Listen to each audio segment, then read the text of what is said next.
Stop! This is what nobody's telling you about knee pain when squatting. If you have no internal rotation of your hips, then your knees are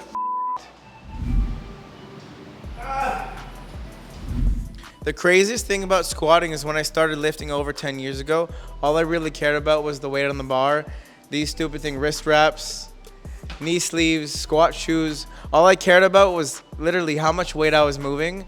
And I don't know, maybe 19, 20 years old, you didn't even think about getting injured, and your body's a lot more resilient. I remember I was squatting 275. I'm pretty sure my form was terrible. I would do the old west side barbell because my hips were so stiff. I'd come super wide like a bodybuilder. And then I realized that my squat was just terrible and I didn't move well.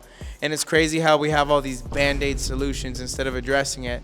And now it's like, if you're still relying on those things and you're moving this heavy weight, you're bound to get hurt because your body just doesn't move well. No, exactly. I think there's a lot of prehab that happens instead of going into rehab afterwards. And if we take care of our body ahead of time, we're gonna have a lot better luck with our training moving forward.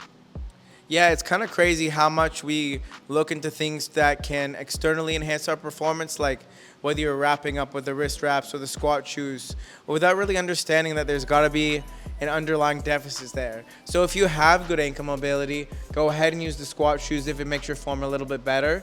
But if you can't squat down at all without falling on your ass, then there's going to be a problem here, because it's going to be a problem upstream, whether it's your lower back or your knees or your hips. And we know that a good squat involves 3 areas. If you want to prevent knee pain, of course. It's either an issue at the hip or at the ankle, because we know that the knee is a pretty stable joint, flexion, extension, a little bit of rotation in the tibia. The ankle and the hip, 2 of the most mobile joints in the body, they got to be able to move. What happens if these aren't moving? Bam, the knee's going to get compromised. So sometimes you don't know, do I need to do more warm-up? Is it more strengthening? Sometimes it's a little bit of both. What's been your experience with those 2 areas yourself and working on your squat? Well, like you, I definitely focused on the weight on the bar for the first while of my bodybuilding or physique journey, and it only leads to problems down the road. So I had hip flexor issues due to tightness because I was lifting more than my joints could handle. So I took it back a step. I did prehab. I took care of the joints before getting back into heavy squatting, and that made a gigantic difference. Knee pain, fortunately, I've been able to avoid, but that was only because I did the prehab and did the work ahead of time. That's good. A lot of people struggle with knee pain when they're squatting.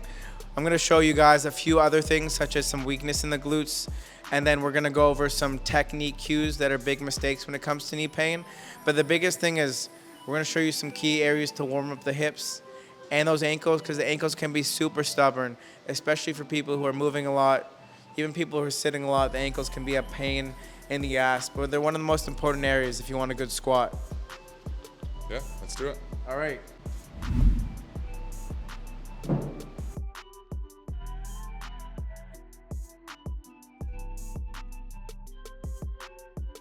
Ankle mobility is so crucial for a pain-free squat, but also just moving well overall. If those ankles don't move and they can't travel forward at all, then all the stress is going to go on the knee. And one of the benefits of having good ankle mobility helps spread the load throughout your entire body. So I've always had stubborn ankles, and this drill has saved my life. You need to grab a pretty heavy resistance band. This one's pretty hefty here. Elevate your foot and make sure that band is nice and secured. So make sure your full foot is flat on the rack here. Good. Now, key tips. The band has to be below the balls on your ankle joint with a slight downward pull. That's going to help glide the bone that blocks your ankle range of motion. From there, I want you to drive forward as far as you can. You're going to hold that for about 5 seconds. And then I want you to press all your toes as hard as you can into the pad here. Good. Then I want you to pull them up as high as you can while trying to drive your knee further. This is going to activate all the muscles in the front and the back of your shin. Feeling the burn there? Then I want you to back off, let the foot completely relax. We're going to rest 5-10 seconds, repeat this 5 times. So come back into that forward as far as you can. Drive, drive, drive. Push those toes down as hard as you can. Activate all the muscles in the back of the calf. Good, pull those toes up nice and hard. Push, push, push, work for it. Keep pushing, and relax, back off. So I want you to repeat that 5 times on each side.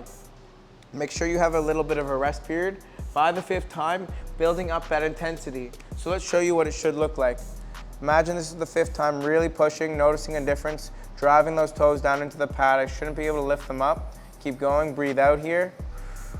Now pull those toes up as high as you can. Pull, pull, pull, pull, pull. 5, 4, 3, 2, 1, and then backing off. It's the key that you ramp up the intensity of each subsequent rep so you're not risking injury during this mobilization because it can be pretty intense. 5 reps on each side.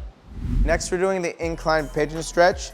The higher your bench is, the easier it's gonna be. I have it in the medium incline position. More advanced will be straight down. So you're gonna bring your leg across here. Make sure your knee is nice and straight and your ankle's flexed. My back leg is behind me, so I'm able to rest here. Now, you wanna be in the position where you can feel that stretch in the outer hip. I want you to brace through your core. Try your best to keep your spine neutral and think of bringing your chest towards your calf. As I come forward more, I'm getting a deeper stretch through my hip. And I want you to exhale, use those hip muscles to stand up. So you're not using your hands here, you're really using the strength in your body. So I'm gonna inhale forward like I'm lengthening through my chest, and then we're gonna back off. Really great stretch here. Now again, if it's too hard, you can adjust, or you can even hang out in the position if you're super stiff. Sometimes I'll bob up and down, almost like a squat, to really open up through there. But the key is that everything's active, because a big mistake I've made in the past is hoping that static stretching would make my squat better, when in fact, you gotta keep focused on strength. So now I'm gonna teach Liam how to do the incline pigeon stretch on the bench, starting with his left leg. So let's bring your left leg up. Now, depending on how tall you are, you gotta take your back leg and kind of come back a little bit, almost like you're in a lunge position here. You wanna make sure your ankle's bent. This is gonna make sure your knees are nice and protected. Now, if you're struggling here, you can have your hands down. I want you to do your best to lean your chest towards that calf. So it's okay. Think of like doing a push-up. As he comes forward more, the stretch on his left glute is gonna increase. But I want you to think of using the strength in your hip to stand back up through your torso. So it's very easy to scale. One hand is okay, but his hip and his core is still supporting him. So come forward, think of lengthening your chest forward. Good, and exhale to come back up. I usually suggest you do at least 10 reps. Treat it like any other strength exercise. As we're lowering down, we're getting actually a weighted stretch. So we're gonna build a lot of strength to improve the range of motion in the hips. Super great exercise here. Now tell them, how's that feeling for you? What are you feeling as you lower down closer to the bench? That's really tough for me. I have poor hip mobility, so this is a great way for me to open these up and gain strength through the motion as well. And the beauty of this is you're not gonna go spend 5 minutes stretching and then lose all your gains the next day. It's actually gonna carry over a lot more long-term than just like really pulling yourself in there. It's gonna be a lot more effective. Yeah, feels like it. Hell yeah. Let's move on to internal rotation, often one of the most underrated culprits of knee pain. Because we know that as you're squatting down, your hip has to internally rotate after you get to 90 degrees. And if you can't, all that load goes on the knee. So check this out, you don't wanna miss it. If you have no internal rotation of your hips, then your knees are So a lot of the other hip internal rotation mobility drills you see on the internet are super complicated and advanced and can really be a challenge for beginners to get into working through that stiff range of motion. Internal rotation is so difficult to improve because the hip capsule itself is the most tight in this position. So it really requires us starting at a foundation that's appropriate for your body. So same thing here, incline bench, making sure your knee and hip are in nice alignment and about a 90-degree angle here.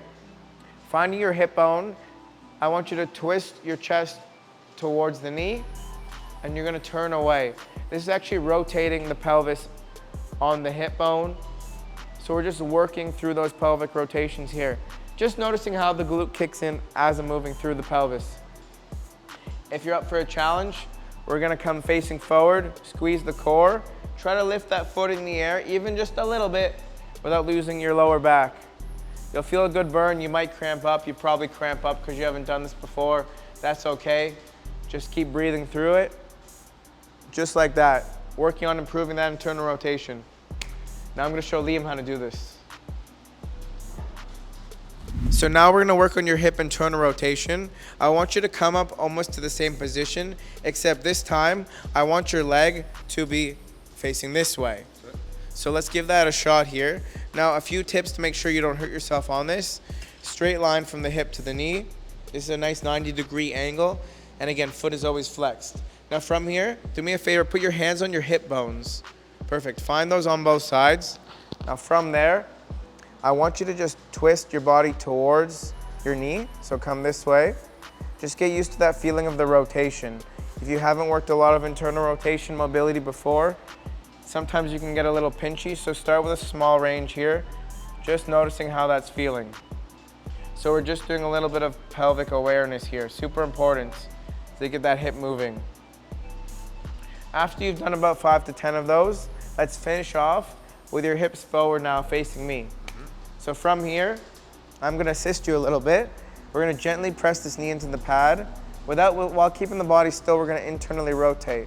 Let's hold that 5, 4, 3, 2, 1. Now control that on your own back down. Good. Amazing, let's lift up again. Pull, pull, pull, pull, pull, good. A little less of your back there, hold that. Press into my hand. 5, 4, 3, 2, 1, relax. Just a tad deeper. Hold that, hold that, hold that. Now control it down, don't let it fall. One more. Should be getting a little crampy. Hold, breathe out. Hold. Hold.